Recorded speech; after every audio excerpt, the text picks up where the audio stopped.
نحمده ونصلي على رسوله الكريم اما بعد اعوذ باللہ من الشیطان الرجیم بسم اللہ الرحمن الرحیم ومن يقنت منكن لله ورسوله وتعمل صالحا نؤتها اجرها مرتين واعتدنا لها رزقا كريما۔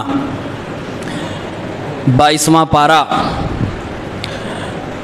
اس پارے کی شروعات میں سورۃ الاحزاب کا بقیہ حصہ ہے۔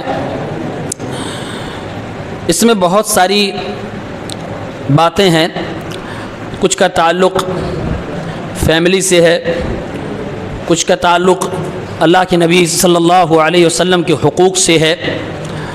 انہی آیتوں میں سے آیت نمبر 56 آپ کے سامنے میں پیش کرتا ہوں۔ اللہ تعالیٰ نے فرمایا یقیناً اللہ اور اس کے فرشتے نبی پر صلی اللہ علیہ وسلم صلاۃ بھیجتے ہیں۔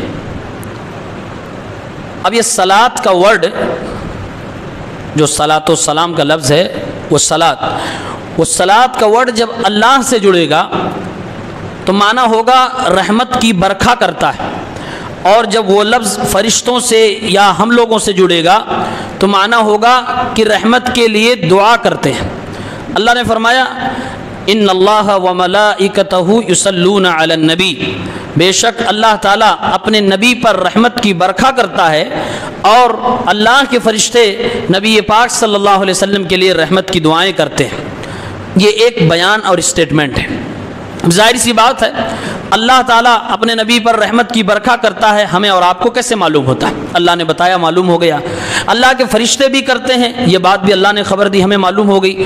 اب ہمیں اور آپ کو کیا کرنا؟ اللہ نے آگے کی آیت میں فرمایا یا ایھا الذین آمنوا صلوا علیہ وسلموا تسلیما، اے ایمان والو تم بھی اپنے نبی محمد الرسول اللہ صلی اللہ علیہ وسلم پر درود بھیجا کرو اور ان پر سلام بھیجا کرو۔ یہ شروع میں اللہ نے کیوں بتایا کہ یہ کام جو تم سے کرنے کے لیے کہا جا رہا ہے یہ اللہ کے فرشتے بھی کرتے ہیں اور خود اللہ عز و جل بھی کرتا ہے۔ یہ اسی لیے بتایا جا رہا ہے کہ کئی بار آدمی دیکھ کے کرتا ہے، یہ بڑا کام ہے، بڑے لوگ اس کو کرتے ہیں، اب اللہ سے بڑا کون ہو سکتا ہے؟ خود اللہ تعالیٰ اپنے نبی پر رحمت کی برکھا کر رہا ہے، اور اللہ کے فرشتے اللہ کے نبی صلی اللہ علیہ وسلم کے لیے رحمت کی دعائیں کر رہے ہیں۔ اور یہی ہم سے بھی کہا گیا۔ سلام، السلام علیکم ورحمۃ اللہ، صحابہ کے درمیان یہ عام ہو گیا۔ اللہ کے نبی صلی اللہ علیہ وسلم نے اس امت کو یہ ایک شعار دے دیا کہ اس امت کے لوگ آپس میں ایک دوسرے سے ملیں گے تو سلام کریں گے۔ ہمارے اسلاف کا یہ رویہ تھا کہ مسجد کے اندر بھی ہوتے، اگر کبھی کسی ستون کے اس پار چلے گئے، ساتھ میں بیٹھے تھے، بات چیت چل رہی تھی، ستون کے اس پار چلے گئے، کھمبے کے اس پار چلے گئے، دیوار کے اس پار چلے گئے، پلٹ کے واپس آئے، پھر کہتے ہیں السلام علیکم ورحمۃ اللہ۔ جیسے کوئی دیوار کے اس پار گیا، کھمبے کے اس پار گئے، واپس آ پر فوراً السلام علیکم ورحمۃ اللہ۔ کیوں؟ یہ ہمارے ہاں اسلام میں جو ہے سلام، یہ صرف ملنے کا ایک طریقہ نہیں ہے، یہ ایکچول میں ایک دعا ہے۔ اللہ کے نبی صلی اللہ علیہ وسلم نے فرمایا جب کوئی امتی السلام علیکم کہتا اس کو 10 نیکیاں ملتی ہیں، ساتھ میں ورحمۃ اللہ بھی کہتا تو اس کو 20 نیکیاں مل جاتی ہیں، اور جب وہ السلام علیکم ورحمۃ اللہ وبرکاتہ مکمل کہتا تو 30 نیکیاں اسے مل جاتی ہیں۔ معنی کیا اس کا ہے؟ اے اللہ کے بندے، تجھ پر اللہ تعالیٰ کی سلامتی ہو، اللہ کی رحمتیں تیرے اوپر نازل ہو، اللہ رب العالمین کی طرف سے برکتیں تیرے اوپر نازل ہوں۔ آپ جب کسی کو کہتے ہیں السلام علیکم ورحمۃ اللہ وبرکاتہ، آپ اتنی ساری دعا اسے دے جاتے ہیں۔ بہت سارے لوگوں کو اس کا معنی نہیں پتا ہے، اپنے دشمنوں کو بھی سلام کرتے ہیں، دعا دے رہے ہوتے ہیں، جس سے بولنا نہیں چاہتے، جس سے سلام کلام سب کچھ بند ہے، کبھی اگر مل گئے مجلس میں تو کہتے ہیں السلام علیکم ورحمۃ اللہ۔ کتنا بہترین طریقہ محمد رسول اللہ نے دیا۔ آپ کے دل میں نفرت بھری ہے، دشمنی ہے، لیکن پھر بھی آپ السلام علیکم ورحمۃ اللہ دعا دے رہے ہیں۔ بھاگ کے جاؤ گے کہاں؟ بس اسلام کی باتوں پہ عمل کرو، آپ کو بھاگنے نہیں دے گا اسلام۔ ہو سکتا ہے کہ لوگوں کو معنی نہ پتہ ہو اس لیے کرتے ہیں، جس دن معنی پتہ ہو گیا شاید یہ بھی چھوڑ دے.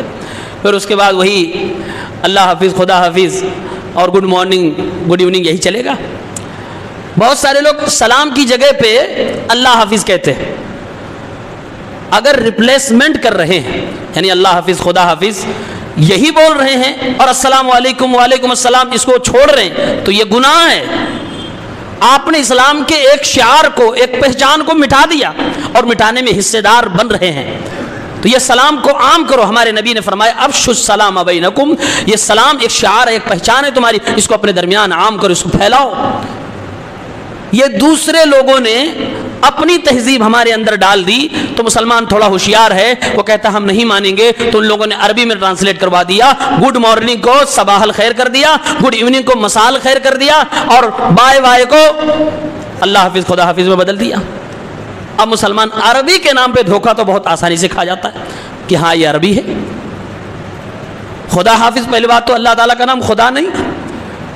کچھ لوگوں نے ٹوکا تو اللہ حافظ چلا گیا.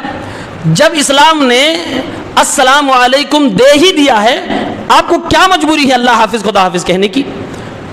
تو اگر ریپلیسمنٹ کر رہے ہیں کہ اس کو ہٹا کے اس کو کر رہے ہیں، کیوں مارکیٹ میں کچھ نیا آنا چاہیے، تو یہ غلط ہے. یہ ایک شعار کو مٹانے میں کہیں نہ کہیں حصے داری ہے، یہ غلط ہے، گناہ بھی مل سکتا ہے. اور اگر کوئی شخص السلام علیکم ورحمۃ اللہ وبرکاتہ بھی کہتا ہے، ساتھ میں اللہ حافظ بھی کہتا ہے، تو انشاءاللہ کوئی حرج کی بات نہیں ہے، کیونکہ اس کا معنی بھی ہے کہ اللہ تعالیٰ تمہاری حفاظت فرمائے. لیکن یہ میڈ ان انڈیا ہے، یہ ہمارا اور آپ کا بنایا ہوا، اور السلام علیکم ورحمۃ اللہ یہ ہمارے نبی صلی اللہ علیہ وسلم کا بتایا ہوا. یہ فرق رہے گا. صحابہ کرام کو اس سلام والی بات معلوم تھی. جب یہ آیت نازل ہوئی، اللہ کے نبی کے پاس صحابہ آئے، اے اللہ کے نبی صلی اللہ علیہ وسلم ہمیں معلوم ہے کیسے آپ کو سلام کرنا ہے. اے اللہ کے نبی درود کے بارے میں بتائیے کہ درود کیسے آپ پر بھیجنا ہے، کیونکہ اللہ نے دونوں باتیں کہی تھی، سلام اور درود دونوں. اللہ کے نبی صلی اللہ علیہ وسلم نے اپنی امت کے لوگوں کو سکھایا، جب تم مجھ پر درود بھیجنا چاہو تو یہ درود پڑھنا، اللہم صلی علی محمد وعلی آل محمد کما صلیت علی ابراہیم وعلی آل ابراہیم انک حمید مجید، اللہم بارک علی محمد وعلی آل محمد کما بارکت علی ابراہیم وعلی آل ابراہیم انک حمید مجید. اس آیت پہ عمل کرنا ہے تو یہ آپ کو درود پڑھنا ہوگا. اب یہ پوری اوتھینٹک بات ہو گئی درود اور سلام کی. صحابہ نے پوچھ لیا، اللہ کے نبی نے بتا دیا. اب ہمیں اللہ کے نبی پر درود بھیجنا ہو تو اسے درود ابراہیمی کہتے ہیں، یہ بھیجنا چاہیے.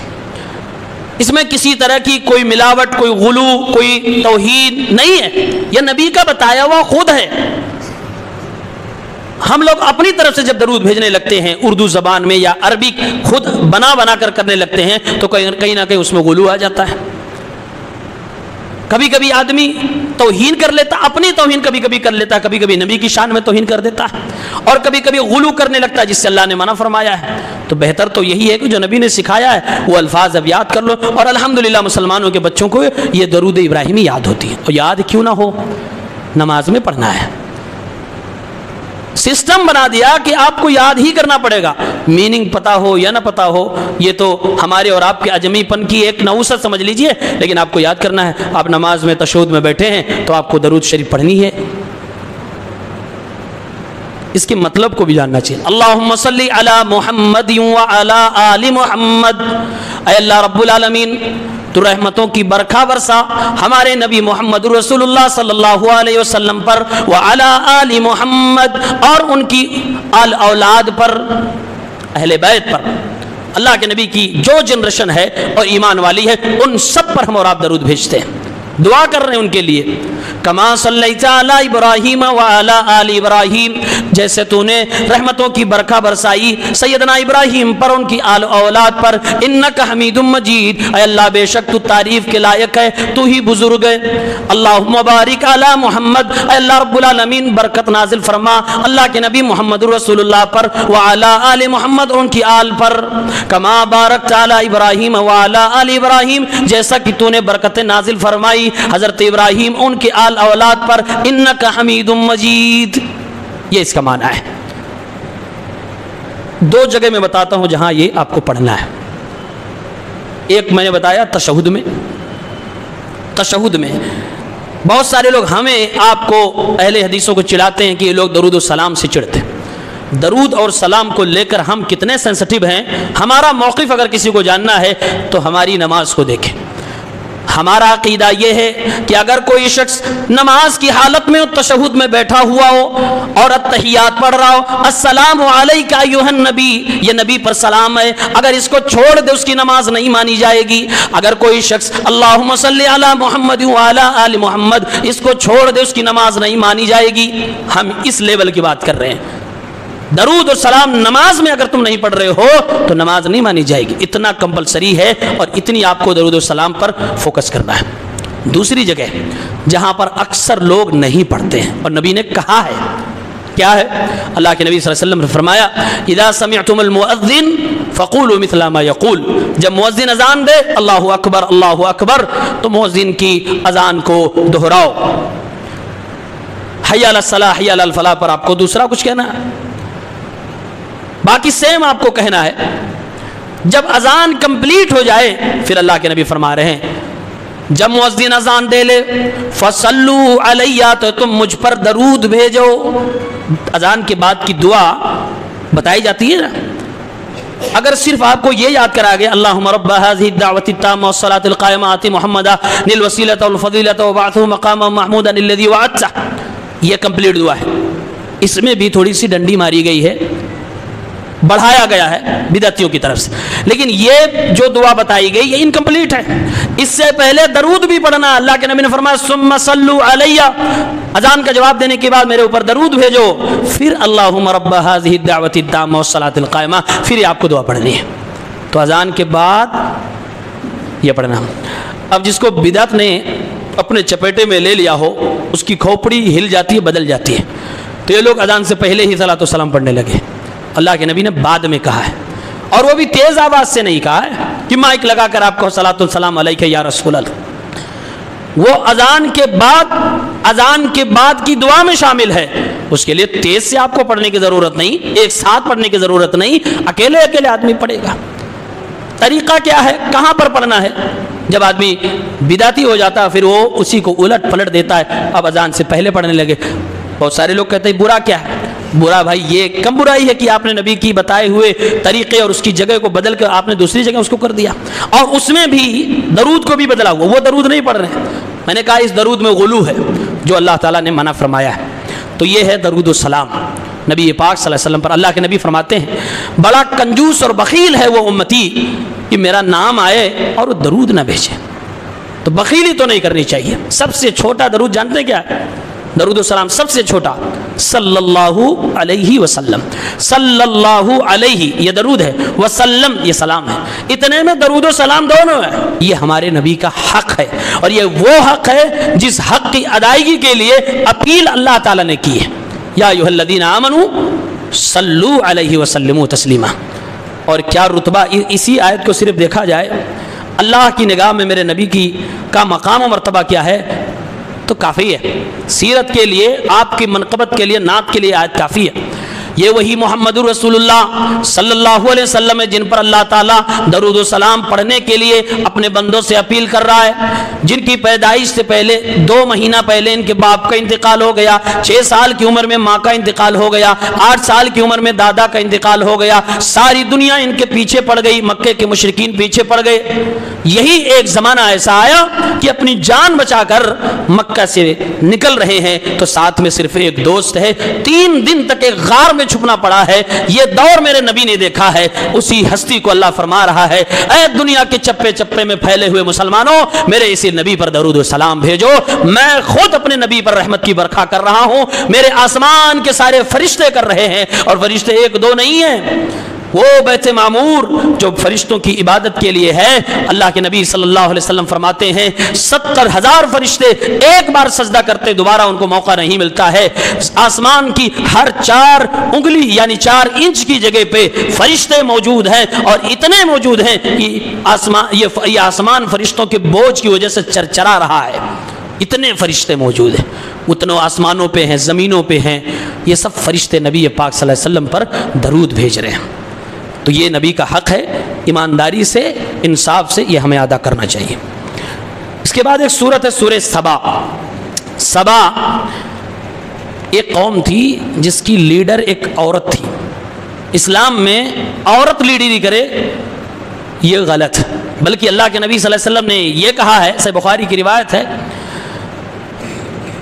کیف یفلح قوم ولوا امرهم امرأة. اللہ کے نبی تعجب کر رہے ہیں اور فرما رہے ہیں وہ قوم کیسے کامیاب ہو سکتی ہے جس نے اپنا لیڈر کسی عورت کو بنا رکھا ہے. عورت اسلام میں لیڈر نہیں ہو سکتی ہے.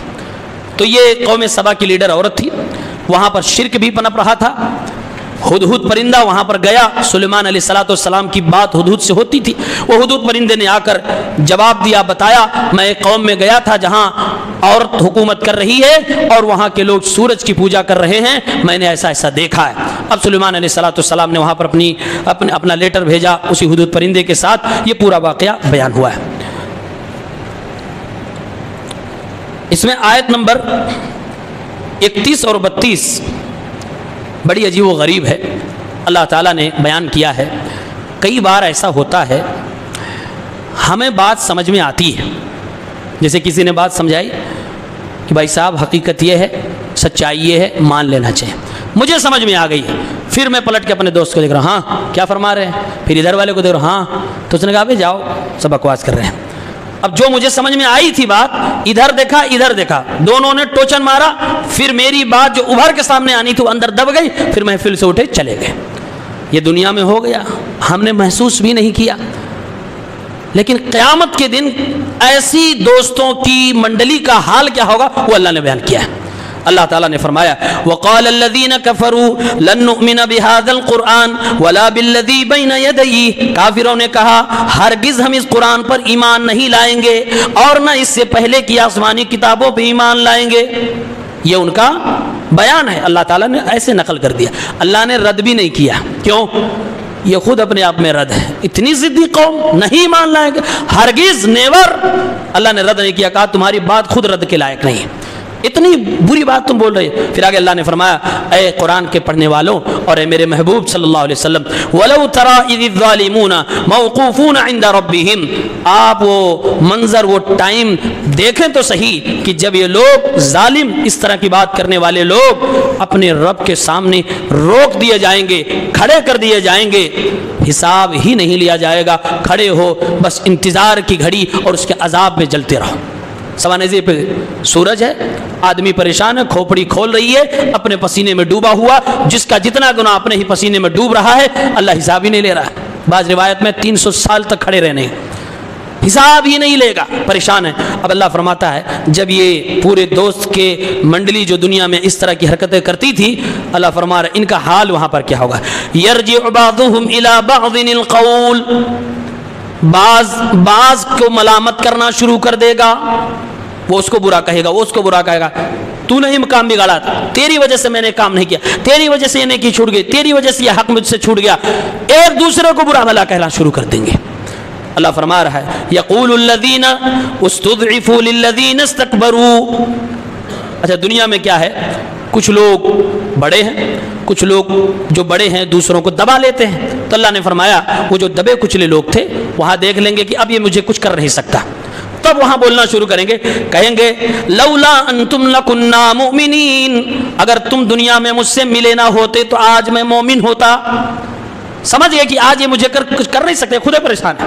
تب وہاں بولنا چالو کریں لولا انتم لکنا مؤمنین. اگر تم نہ ہوتے تو ہم آج مومن ہوتے. اب یہ اس کا جواب دیں گے قال الذین استکبروا للذین استضعفوا انحن صددناکم عن الہدی بعد اذ جاءکم. ہمیں تم ڈانٹ رہے ہو، یہ مجھے برا بلا کر، یہ بتاؤ ہم نے روکا تھا کہ مت مانو. یہ پورا منظر آج دنیا کا ہے جو چل رہا ہے وہاں ہونے والا ہے، پورا ریکارڈ ہو رہا ہے. اللہ فرما رہا ہے وہ کہیں گے بڑے لوگ انحن صددناکم عن الہدی، ہدایت کی بات نہ مانو نہ قبول کرو، ہم نے تم کو روکا تھا. ہدایت تو آ گئی تھی، بعد اذ جاءکم، ہدایت تمہارے پاس آ گئی، پھر کیا ہم نے تمہیں روکا تھا کہ مت مانو؟ بل کنتم مجرمین، تم تو خود نہیں مان رہے، تو مجرم تم بھی ہو، تم لوگ مجرم ہو. ایک دوسرے کو برا بھلا چالو ہے معاملہ. اب اللہ فرما رہا پھر وہ کمزور لوگ کہیں گے وقال الذین استضعفوا للذین استکبروا بل مکر اللیل والنہار. ہاں کبھی کبھی انڈائریکٹ تم کہتے تھے، ڈائریکٹ نہیں کیے تو انڈائریکٹلی کیے تھے. کیا انڈائریکٹلی مطلب؟ کہا مکر اللیل والنہار، دن رات جو چالیں چل رہے تھے کہ ہم حق نہ قبول کر پائیں، وہ کہاں جائے گا؟ وہ تمہاری چالیں، وہ تمہاری مکاریاں، وہ تمہاری عیاریاں، دن رات تم اپنا مشن چلا رہے تھے کہیں حق پھیل نہ جائے. اسی کے اثر میں تو آج ہم یہاں تمہارے ساتھ جھیل رہے ہیں. مفسرین نے لکھا ہے کہ اے دنیا کے لوگوں جن کے پاس قرآن کا علم ہے، توحید کا علم ہے، آج بھی ہوش میں آؤ اور توحید کے علم کو دنیا میں پھیلاؤ.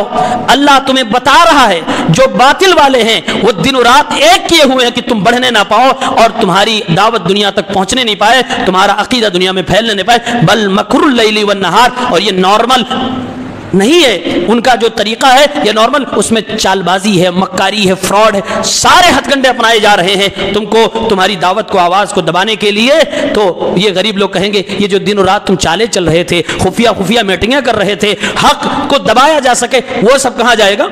آج تم مکر رہے ہو. اور سنو، اذ تأمروننا ان نکفر باللہ، ہم بھولے نہیں ہیں، تم ہمیں حکم بھی دیتے تھے کہ اللہ کے ساتھ کفر کریں، وہ بات بھولے نہیں ہیں، آج تم مکر رہے ہو. وَنَجْعَلَ لَهُ أَنْدَادًا، تم ہمیں حکم بھی دیتے تھے کہ ہم اللہ کا کوئی ساجی و شریک بھی بنا کر کھڑا کر دیں. یہ دونوں میں ڈیبیٹ ہو رہی ہے. وہ اثر، یہ بحث ہو رہی ہے، کچھ فائدہ اس بحث کا وہاں کوئی فائدہ وہاں نہیں ہونے والا. یہ بحث ہو رہی ہے، وہ اس کو ڈانٹ رہا ہے، وہ اس کو ڈانٹ رہا ہے. اللہ تعالیٰ نے فرمایا اتنے میں دونوں بات کرتے ہوئے سامنے سے عذاب دیکھ لیں گے.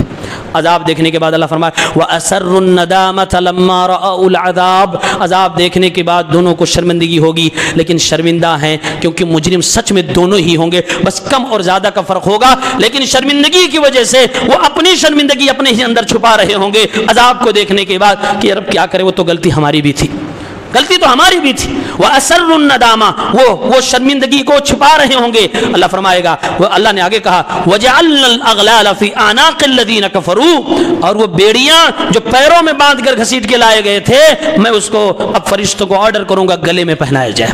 بہت ہو گیا پیر میں، اب گلے میں پہنایا جائے. هَلْ يُجْزَوْنَ إِلَّا مَا كَانُوا يَعْمَلُونَ. اللہ آگے سوال کر رہا ہے ان کے ساتھ جو کچھ ہو رہا ہے، کیا میں ظلم کر رہا ہوں؟ یہ تو انہی کی کرتوتوں کا بدلہ دے رہا ہوں. سوال اللہ پوچھ رہا ہے کیا ان کو انہی کی کرتوتوں کا بدلہ دیا جا رہا ہے؟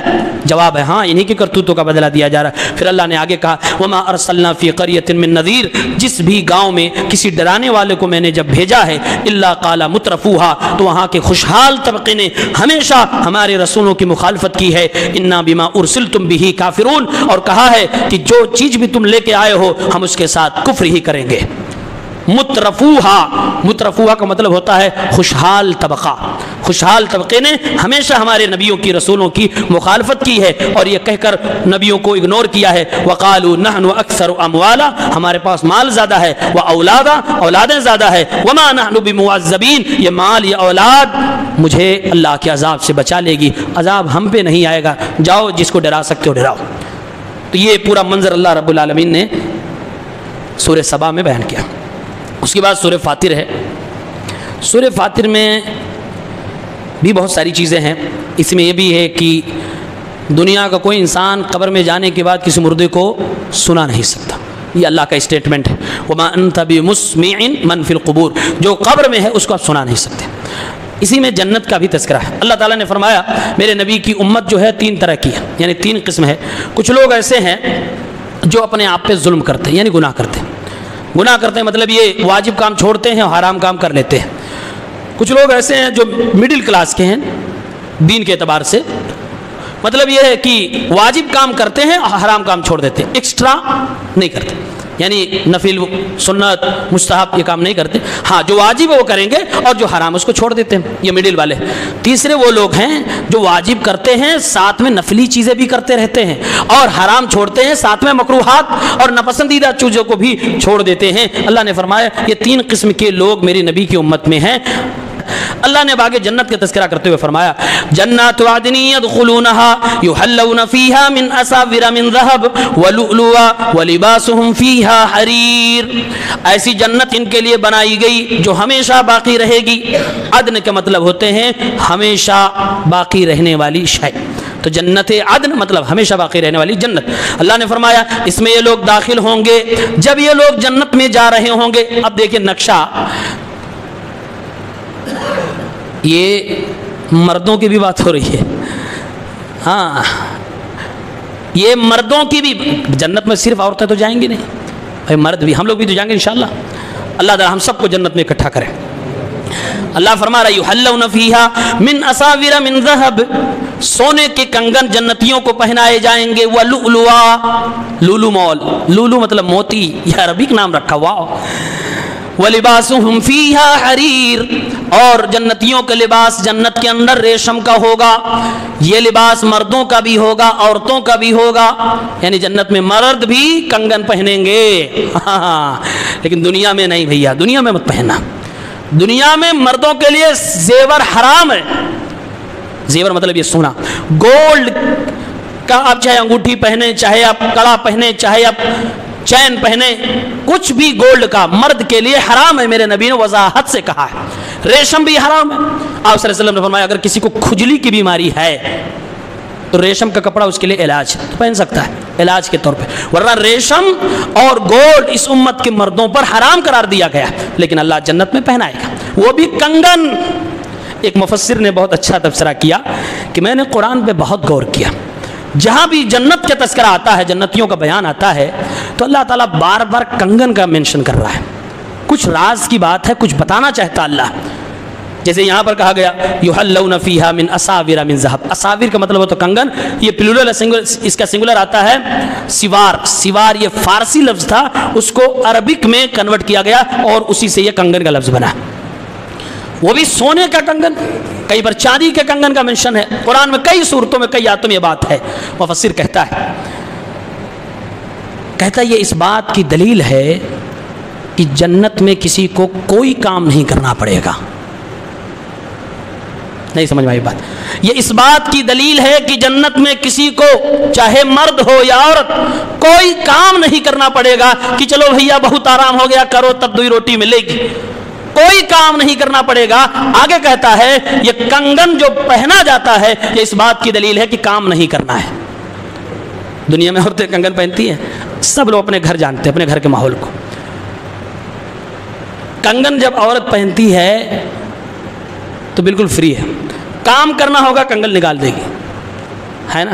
کنگن ہاتھ میں ہونا مطلب یہ ہے کہ وہ فری ہے, کام اس کو نہیں کرنا ہے. جنتیوں کے بارے میں اللہ تعالیٰ اسپیشلی یہ کنگن کا منشن کر کے ہمیں اور آپ کو اشارہ دے رہا ہے, اے میرے بندو جنت میں تم کو روزی روٹی کی کوئی فکر کرنی ہی نہیں ہے. آؤ سب کچھ ریڈی ہے, کنگن بھی پہنے ہو, آرام سے رہو گے, تم فارغ رہو گے, تمہیں کوئی کام کرنا ہی نہیں پڑے گا اور تم آرام سے وہاں موجود رہو گے. ایک چیز اور, جنت میں کئی گھنٹہ سو گے. کل رات بھر جگے ہم لوگ, آج دن میں جس کو سونے کا موقع نہیں ملا ہوگا ابھی تک حالت خراب ہوئی ہوگی. جنت میں کتنا گھنٹہ آپ سونا چاہتے ہیں؟ کوئی جواب دے, کتنا گھنٹہ سونا چاہتے ہیں؟ یہاں تو ڈاکٹر کہتے ہیں کہ ہیلدی رہنے کے لیے 6 گھنٹہ ایک آدمی سو جائے, بچے ہیں تو 8-10 گھنٹہ سو جائیں, چھوٹے بچے ہیں تو 15 گھنٹہ سو جائیں. جنت میں تو اپنی مرضی چلنی ہے. اللہ نے فرمایا ایسی زندگی دوں گا جو زندگی تم کو راضی کر دے گی. عیشت راضیہ کا مطلب جانتے کیا؟ ایسی لائف جس لائف سے تم راضی نہیں, یہ تو چھوٹی بات, لائف تم کو راضی کر دے گی, وہ مزے کی زندگی دوں گا. سوال یہ کتنے گھنٹے آپ سونا چاہتے ہیں؟ 10 گھنٹہ بھائی بہت اچھے اچھے پھل ہیں, منٹوں میں حاضر ہے. کیا سب جنت کے اندر پہنچ رہے ہیں, مچھلی کا ناشتہ مل رہا ہے, ادھر بیویاں ہی بیویاں ہیں اور ادھر کھانے کی چیزیں ہیں, الگ الگ حجروں میں الگ الگ بیویاں ہیں, سب کچھ آپ کے لیے تیار ہے, ریڈی, آپ کو کرنا بھی کچھ نہ. اللہ نے کنگن بھی پہنا دیا, چلو فری ہو سب کچھ. کتنا سونا چاہتے ہو؟ کھاتے پیتے تھکان ہوگی؟ کوئی جواب ہی نہیں دے رہا ہے. 8 گھنٹہ. جواب صحیح یہ ہے کہ جنت میں کسی کو نیند ہی نہیں آئے گی, سونے کی جنت میں ضرورت ہی نہیں ہے. ہاں, علامہ البانی رحمۃ اللہ علیہ نے اپنی کتاب سلسلۃ الاحادیث صحیحہ کے اندر ایک حدیث نقل کی ہے کہ اللہ کے نبی صلی اللہ علیہ وسلم نے فرمایا النوم اخو الموت, نیند موت کا بھائی ہے. نیند جو ہے موت کی بہن ہے یا بھائی کہہ سکتے ہیں, نیند موت کا بھائی ہے. وَأَهْلُ الْجَنَّةِ لَا يَنَامُونَ, اور جنت والے سوئیں گے نہیں. بتا دیا ہمارے نبی نے. اب اس کے پیچھے کی حکمت آپ کو سمجھ میں آ رہی ہے؟ علامہ عبد الرحمن ناصر سعدی رحمہ اللہ اس آیت کی تفسیر کرتے ہوئے اسی حدیث کی روشنی میں لکھتے ہیں کہ دنیا میں انسان کو سونا اس لیے ضروری ہے کیونکہ انسان روزی روٹی کے لیے کام کرتا ہے، انسان اپنی بیوی بچوں کے حقوق ادا کرتا ہے، انسان اللہ رب العالمین کا حق ادا کرتا ہے، اللہ کا حق، اپنا حق، بیوی بچوں کا حق، رشتہ داروں کا حق۔ دنیا میں انسان پیدا ہی کیا گیا دوسروں کے حقوق ادا کرنے کے لیے، تھک جائے گا، اس کو آرام بھی چاہیے۔ اللہ نے ایسا سسٹم بنا دیا، اے میرے بندوں اگر تمہارے لیے نیند غائب کر دوں، رات غائب کر دوں، تم کس کس سے ساری بول بول کے سو گے؟ چلو رات ہی بنا دوں گا، ساری دنیا سو رہی ہوگی، سب تھکے ہوئے ہوں گے، اس میں تم بھی آرام کر لینا۔ تھکان دور کرنے کے لیے دنیا میں سونا ضروری ہے۔ یہ ہماری دنیا کی باڈی تھکان کو محسوس کرتی ہے اور سونا ضروری ہے۔ اگر نہ سوئیں گے تو پاگل بھی ہو سکتے۔ دماغ کے لیے بھی اور بدن کے لیے بھی، اعصاب اور پٹھوں کے لیے بھی نیند ضروری ہے۔ اللہ نے فرمایا میرے بندو جب تم جنت میں آ جاؤ گے تو جنت میں نہ تو کوئی تھکان ہے، نہ تو کوئی تمہارے اوپر ذمہ داری، بس تم کھاؤ پیو موج کرو، اللہ اللہ کرو۔ جنتی جنت میں جانے کے بعد وہ اللہ تعالیٰ کی عبادت اتنی زیادہ کرے گا، یہاں ہم چوری کرتے ہیں، وہاں انسان اللہ کی عبادت اتنا زیادہ کرے گا، اللہ کے ذکر میں اتنا زیادہ رہے گا، وہ سوئے گا ہی نہیں، اس کو سونے کی ضرورت ہی محسوس نہیں ہوگی۔ اسی میں اللہ نے آگے فرمایا جب جنتی جنت میں چلا جائے گا وَقَالُوا الْحَمْدُ لِلَّهِ الَّذِي أَذْهَبَ عَنَّا الْحَزَنَ، یہ جنتی کہیں گے اے اللہ تیری تعریف ہے، تو نے ہم سے غموں کو دور کر دیا، ان ربنا لغفور شکور، یقیناً ہمارا رب بہت معاف کرنے والا اور شکر گزاروں اور شکریہ ادا کرنے والوں کو اہمیت دینے والا ہے۔ الذی احلنا دار المقامہ من فضلہ، جس نے اپنے فضل و کرم سے ہمیں جنت میں جگہ عطا فرمائی، لا یمسنا فیہا نصب، اس جنت میں آنے کے بعد ہمیں تو کسی قسم کی کوئی تھکاوٹ ہی نہیں لگ رہی ہے، ولا یمسنا فیہا لغوب، اور نہ کسی قسم کی کوئی پریشانی کا احساس ہو رہا ہے۔ جب نہ تھکاوٹ ہے نہ کوئی پریشانی ہے، نیند کی ضرورت ہے۔ اچھا دنیا میں کیا ہے آپ کو جو سب سے زیادہ پسند ہے، چاہے کھیل ہو، کھانا ہو، پڑھنا ہو، لیکن جو دنیا میں سب سے اچھا کام آپ کو لگتا ہے آپ کریں گے، نیند آئے گی تو آپ کو چھوڑنا ہی پڑے گا کہ چلو اب اس کو رکھتے ہیں، اب صبح 2-4 گھنٹہ 6 گھنٹہ سو لیتے پھر کریں گے، سونا ہی پڑے گا آپ کو۔ جنت میں سب سے بہترین کام اللہ تعالیٰ کا ذکر و اذکار کرنا اور اس کے بعد جنت کی نعمتوں کا مزہ لینا ہے۔ اللہ تعالیٰ نے تھکاوٹ رکھی ہی نہیں۔ آدمی اس جنت میں جانے کے بعد زیادہ سے زیادہ اللہ کا ذکر کرے گا اور جنت کی نعمتوں کا مزہ لے گا، یعنی اللہ فل ٹائم دے رہا ہے کہ اے میرے بندو جنت میں جاؤ، ایک سیکنڈ بھی تمہارا ضائع نہیں ہونے والا، خوب مزے کرو۔ بہت بڑی جنت اللہ ہماری تصور سے بھی زیادہ ہے۔ میں نے کہا کہ لوگ حساب و کتاب والے دن 300 سال تک رکے ہوں گے۔ اللہ نے مومنوں کے بارے میں کہا ہے کہ مومن لوگ ان کو ایسا لگے گا ابھی صبح سے لے کر دوپہر کا وقت ہوا ہے، معاملہ چھٹی ہو گئی، چھٹی ہو گئی۔ قیلولہ دار المقامہ، اس کی ایک تفسیر کی گئی ہے کہ جنتیوں کو، نیک لوگوں کو لگے گا کہ بھائی یہ تو قیلولہ کا وقت ہے۔ قیلولہ جانتے ہیں؟ دوپہر میں آرام کرنا، یہ ہمارے نبی صلی اللہ علیہ وسلم کی سنت ہے۔ ہمارے نبی صلی اللہ علیہ وسلم نے کہا کرو، ہمارے نبی نے بھی کہا شیطان یہ کام نہیں کرتا ہے۔ ہاں انسان بنو اور دوپہر میں قیلولہ، اب علماء نے ٹائمنگ میں کچھ اختلاف کیا، کچھ کہتے ہیں ظہر سے پہلے، کچھ کہتے ہیں ظہر کے بعد، بہرحال ظہر ہی کے آس پاس کا یہ وقت ہے۔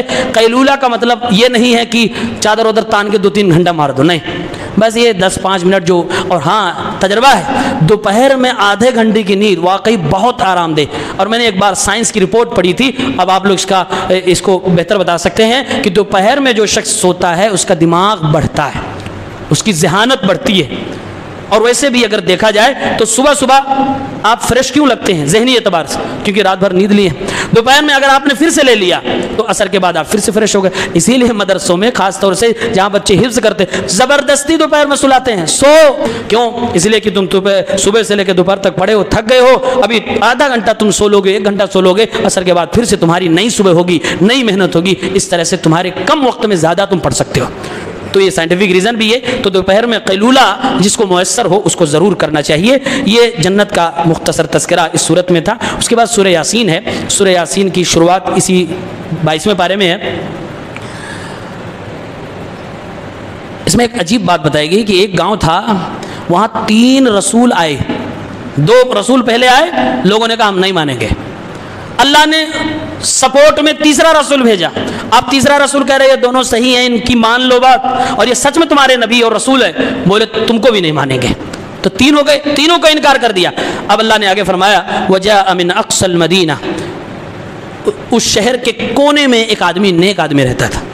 وہ وہاں سے چل کے آیا کہ یہ قوم کتنی بد نصیب ہے, تین نبیوں کا انکار سامنے کر رہی ہے, کہیں اللہ کا عذاب ان لوگوں پہ نہ آ جائے. تو ان لوگوں کو وہ آدمی آ کے سمجھا رہا ہے کہ اے لوگوں اتبعوا المرسلین, ان نبیوں کی اتباع کرو, پیروی کرو. اتبعوا من لا يسألكم اجرا وهم مهتدون, یہ نبی تو اتنے بھولے بھالے ہیں اور یہ اتنے اخلاص کے ساتھ تمہیں دعوت دینے آ رہے ہیں, یہ تم سے تو کسی اجر کا بھی مطالبہ نہیں کر رہے ہیں, پھر بھی تم ان کی بات نہیں مان رہے ہو.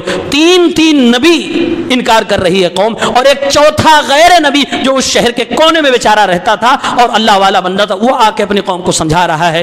کتنی گئی گزری اور کتنی بے وقوف قوم رہی ہوگی, تین نبی کا انکار. تو اللہ نے اس سورہ یاسین کی شروعات میں اس کا بیان کیا ہے. یہ کہیں نہ کہیں اشارہ ہے کہ جب انسان کی مت ماری جائے, اس کی قسمت میں ہدایت نہ لکھی جائے, تو ایک نہیں, دو نہیں, چار نہیں, ہزاروں عالم بیکار ہیں. تین نبی ان کو سمجھانے پہ آ گئے, وہ نہیں سمجھ رہے, تینوں کو انکار کر رہے ہیں. ایک غیر نبی آ کر بتا رہا, پھر بھی کچھ اثر نہیں ہو رہا ہے. اللہ تعالی ہم سب کو دین پر چلنے کی توفیق عنایت فرمائے. آمین.